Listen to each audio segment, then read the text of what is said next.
is our Dharma? What is our quest?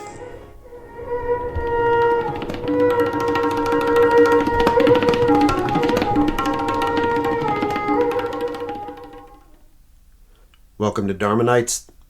My name is Matt Murphy. I'm your host. Today I wanted to talk about something that I think is missing in a lot of people's understanding of their own spiritual life, particularly if you were to come down from outer space and try to learn what everyday spiritualism was just by gleaning people's social media posts. This is something that kind of sticks in my craw a little bit, although I don't want to be overly negative, but you get the sense very quickly that there's a sort of quote-unquote positive vibes only culture attached to popular spirituality.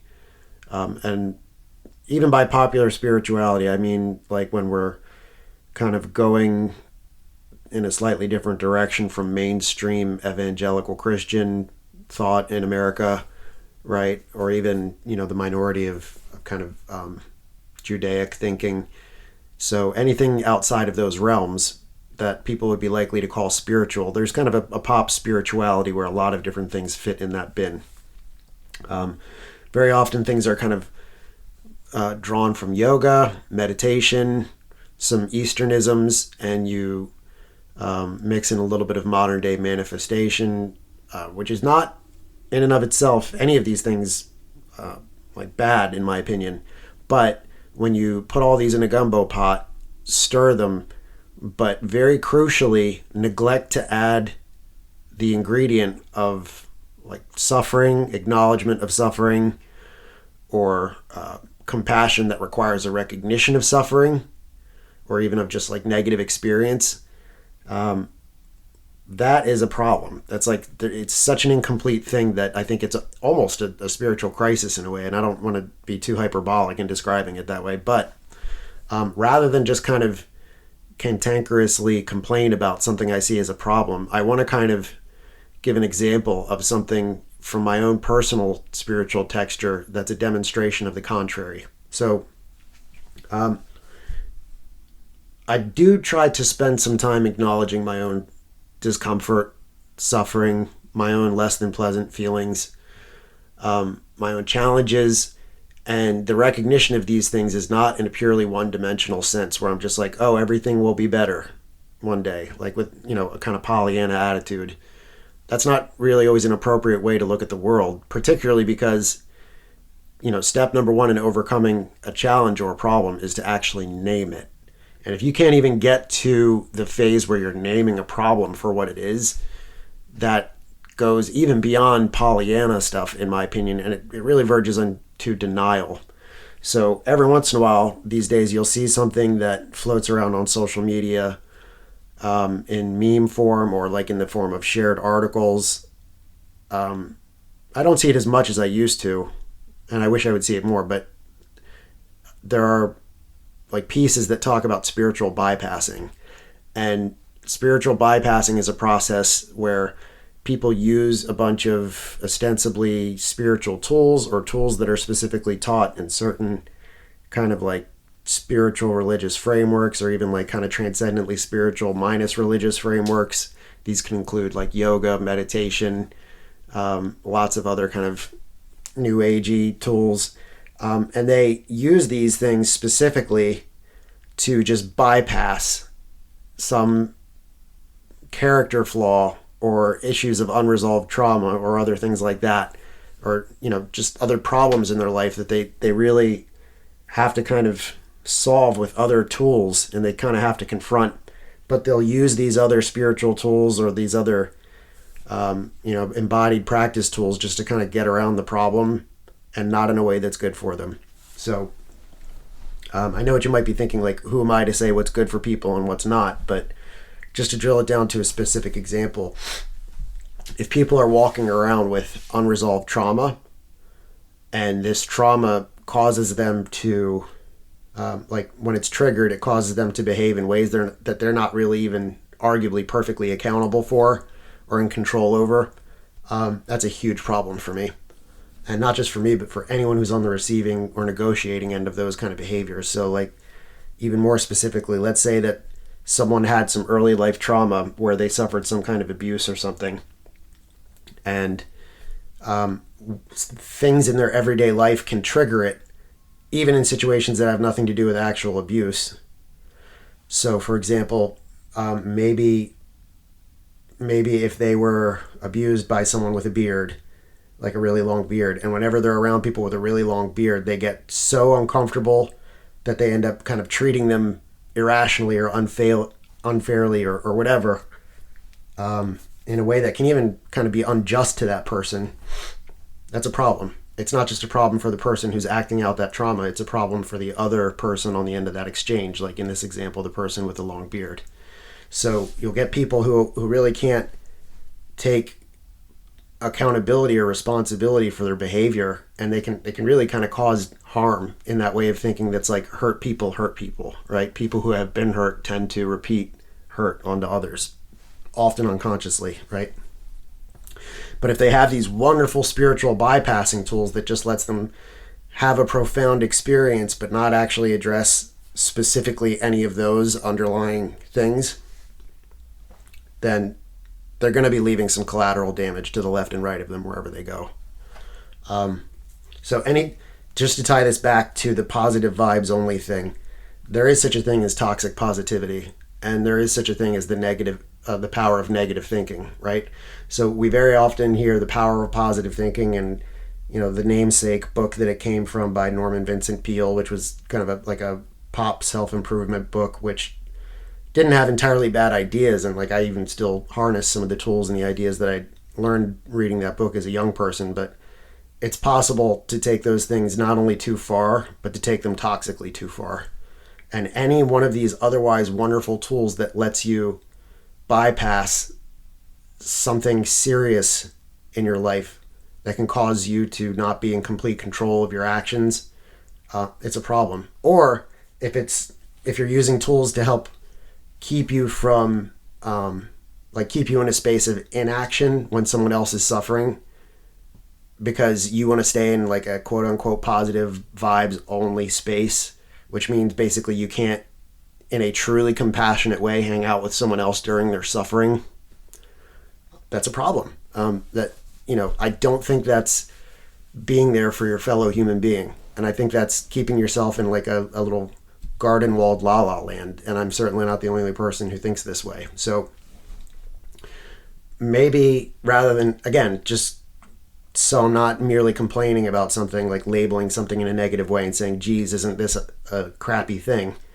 I could give some examples of things that I do personally, which I don't even necessarily do it for these reasons, but it's just a byproduct of me doing these other embodied practices that I kind of habitually am unable to have that Pollyanna attitude about a lot of things, and I see this as a good thing. So I very often bring up the practice of martial arts as one of my own embodied practices, which can be kind of a counterweight to some of the other spiritual practices I do.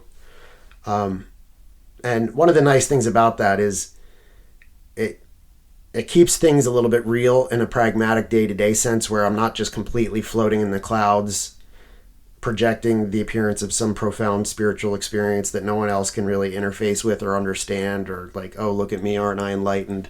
But there's actually like a grounded, physical, exchange embedded kind of spiritual practice when you do these martial arts in a collaborative way with other people. And that's a lot to unpack there, but just another specific example of what I'm talking about. If there's a live sparring component or adversarial component where there can be like kind of a winner or a loser to a particular game in these practices, it becomes a lot harder to bullshit yourself. So I could have if in the absence of that, like let's say if I was doing this traditional martial art where there's these perfectly scripted moments where like, oh, I do this infinite combo against this one guy who does this looping punch in a completely untrained way, and then he's just frozen in time while I get to do this infinite combo. Like, none of that's realistic. And if no one ever pressure tests any of that stuff, it's just pure fantasy. But if it's a martial art where you can actually like wrestle and play and spar, and you can make mistakes and be kind of punished for those mistakes, that's a very different experience. And it kind of keeps you from bullshitting yourself in a lot of ways. But another consequence of this is you get to dwell in the negative in a way that's very productive for you. And calling it the negative might even be misleading. It's more like you get to dwell in the falsification zone, meaning like you can dwell in a zone where you say, wow, I didn't perform well here. Wow, the thing I was doing didn't work. And if enough of those things are chained together, you could say, wow, a lot of this stuff I'm doing isn't working, or I'm generally not performing well. And to take it even further, more biographically even, there was at least one distinct period in my training, specifically in jiu-jitsu, where there were a lot of things that were just not going well in my personal life. Like, you know, around the time of a breakup of one of my like 5+ year relationships, and some other professional turbulence, and just a lot of things were really not going well. And it can sometimes shock people when I go into this level of detail, but like I wasn't really super thrilled about just being alive generally. And I have enough of a persistent part of me that wants to survive, where, you know, serious considerations of suicide, I'm not going to say they never happen, but it takes a lot for me to get to that point. But one of the fingernails hanging onto the cliff that I had in this moment was doing jiu-jitsu, even when I was getting my ass kicked because my performance was suffering even in that area, just because I was so unhappy and I was having such a tough time. But one of the things that it allowed me to do in that space, in a perverse way, it kind of allowed me to practice my death a little bit. And that definitely takes a lot of unpacking. There's an article on Jiu-Jitsu Times I wrote called, I forget what the exact title was, but it was something like Jiu-Jitsu as a Warm-Up for Death. And it's a thick article, and I don't expect a lot of people to read it, but the gist of it was basically that over and over and over again, I could be having these grappling sessions where someone who was just way better than me would just whip my ass really bad. And sometimes they're like the finishing touch would be a chokehold, very often in fact. And these chokeholds, when they get sunk in, you are being strangled. And sometimes strangled to the point of near death if you don't submit, or if you like the vast majority of the time, no one's ever in any danger of any like serious strangulation effects. Like they tap out and they say, okay, yes, I can see that I'm about to lose consciousness. And it's like such a common thing that, it would be hard to overstate the safety of training this stuff, just because people learn very early on when they get involved with this, like, oh, wow, I have to tap out from this because I'm about to go unconscious, right? But having said that, having an experience over and over and over again where you're getting physically beat up so bad and nearly finished, or even if you're doing really well but you push yourself past the point of exhaustion, you reach points where you reach the failure point. And beyond that failure point, you could say very realistically, like, wow, this person who's beating me in a grapple right now, if they wanted to, they would have the power to murder me. And that in and of itself requires a lot of humility, and it would not be a stretch to say it requires a kind of submission to death, even just the idea or the possibility of death. And when I say that it allows for the rehearsal of death and all that other kind of stuff, like if you're in a space where you're hanging on to like a lot of anxiety about life, anxiety very often comes as a result of feelings of powerlessness and feelings of overwhelm and fight or flight and all these other kinds of things, but you just have nothing to do with it, and you have nowhere to discharge it. So you just kind of have to sit with it. But this experience of jiu-jitsu, where even if you're doing very badly, and or even if you were doing well, but you push yourself past the failure point until almost anyone in the room could physically dominate you and choke you unconscious, you you are practicing some like submitting to death and releasing. And that's one of the one things that in those prolonged states of anxiety that people have a hard time doing. It's because they're holding on. And that sounds like a crazy thing to say to a lot of people, I'm sure, because you could make a lot of bad extrapolations from what I'm saying.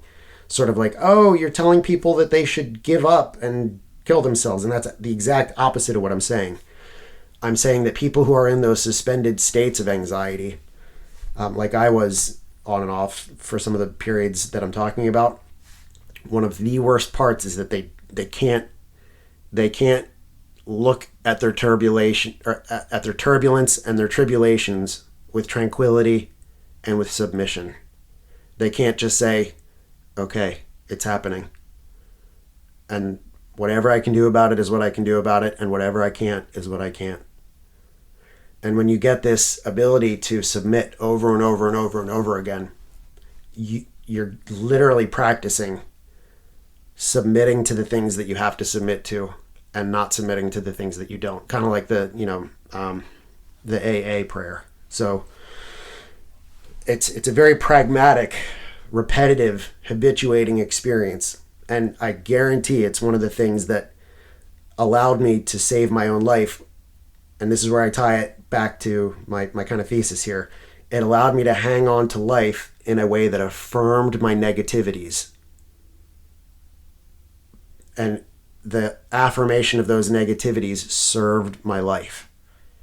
Meaning, like, it allowed me to accept, like, wow, there are some things that aren't great about my life right now, but they're there.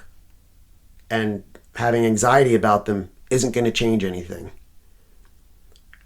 So having some sense of release and acceptance and saying, okay, some things are bad. Some things aren't going my way. But I got to get back up and I got to struggle until the things that I can control get under control. And whatever the things I can't control just have to be written off, or have to be not written off in the way that someone bypasses it, but like acknowledged. And saying, wow, okay, that's, maybe another analogy would be like, okay, I just got my hand cut off. What next? Not having cognitive dissonance and denial and saying, I still have my hand, it's still okay, like I can still do things specifically that require two hands. More like, okay, no, now I'm missing a hand, but let's look at the, potentially limitless things I could do with one hand almost as good, or whatever it is, or even the exceptional things that I could do that I wouldn't have even considered doing before. But not bypassing that layer of acceptance is the crucial part. And the only way you can really do that is to habituate yourself to it. And to a lot of people who've never had such an experience of habituating yourself to affirming the negative in a way that's useful to you, they will confuse it for negative thinking. They will confuse it for the opposite of their positive vibes, only whatever. And they're missing it. They're missing it because they haven't habituated themselves to an embodied practice where for them to advance in a way where advancing and stagnation are definitely imminent and easily decoded kind of outcomes, right? It's not like muddled. It's not super open to interpretation. You're either stagnant or advancing in ways that people can notice. In these practices, right? I'm either getting better at jiu-jitsu or I'm not. The ones who get better affirm the things that they're not good at, and they get good at them. Or they say, okay, some of these things I might never be good at it. Like in my case, I'm a tall guy. There are certain techniques that are really, really incredible for shorter people that I will never necessarily be as good at as them. So I got to say, well, what do I have? I'm long, I'm tall. Let's focus on that stuff. And now in another example, I turned 40 years old not that long ago. And now I have to look at my body in a realistic way and say, I don't have the quickness or whatever else, the recovery time that someone in their 20s does. What next? What can I get good at? What can I even get exceptional at that I wouldn't have considered getting good at before because I didn't have to, right? But starting with affirmations of those negatives and then seeing just how wide open the field of positive possibilities are, beginning from that negative space. It's profound and it's necessary. But again, people who haven't habituated themselves to that and who kind of have a mindset of positive vibes only, they don't get it. And they're not going to get it. And these are exactly the same people who, in the book of Job, when here's God and the adversary basically making a wager and saying, how much can we make this person suffer just to test his, his actual faith? Like, how good is he when things are bad? They affirm at the very beginning of that experiment, yeah, he didn't do anything wrong. We're just choosing him specifically because he didn't do anything wrong and to see what he can withstand. But when he's had all these afflictions and when his family has been killed and all these other things, and he's surrounded by the circle of quote unquote comforters, and they all basically do the exact opposite and say like, well, surely you must have done something because good things don't happen to bad people, or rather bad things don't happen to good people. And he's like, no, I really did nothing. I didn't do anything to deserve this. I guarantee it. I lived piously my whole life. But his circle of quote unquote comforters couldn't affirm the negative, with one exception, right? One of the takeaways you're supposed to get from that story is that that's not a good thing. Like, Job's story couldn't advance, and he couldn't get his new family and his new blessings from the Lord and blah, blah, blah, whatever, until he affirmed the negative and, in a certain sense, dwelled in it and even questioned it to the highest level. Like saying, in a sort of legalistic sort of way, invoking God to answer for his suffering. And God didn't give him a comforting answer. He didn't solve a riddle for him. He said, you ain't going to get an answer. I'm the voice of the whirlwind. Who are you? Did you stick a fish hook in Leviathan's mouth? Yada, yada, yada. And of course, Job has to say, nope, you got me there. And that's it. That's all he gets is an affirmation of the negative. But it's from that point forward that his story can progress. But, judging from this highly viral online toxic positivity sort of flavor of pop spirituality that gets a lot of like viral reach these days, you get the impression that people don't understand that. Or maybe they, in some sense, they'll kind of like, they might share a meme that says, oh, you got to go through the muck to grow the lotus. But in terms of how they're living it, like, they might not be living it, right? So I guess my challenge would be for anyone out there who's, again, that this is a podcast about asking, what does it mean to be a spiritual warrior? Like, what does it mean if you're, other than just some stupid meme that you share? Like, how are you living it? And my challenge would be like, find some sort of part of your practice that actually dwells in affirmations of the negative in order to get to the positive. I shared an example of mine. That you guys are all clever people. You can come up with your own, but specifically, how can you not be in the bypass? Specifically, how can you not be in the positive vibes only? Pick something negative to affirm as a means of saying, okay, here's my ground zero from which to grow. And then do it. Don't listen to any of these knuckleheads that say it's like positive vibes only. Don't listen to any of these knuckleheads who have just a huge lack of ability to affirm the sufferings of others. And like they just bounce away from it like billiard balls. Like they have no tolerance for it. Those aren't your people. They ain't going to be your people when things go bad for you. And if spiritual value is anything, it includes that. Like the ability to look suffering and maybe even evil in the eye and not deny that it exists and say like, okay, we got a problem.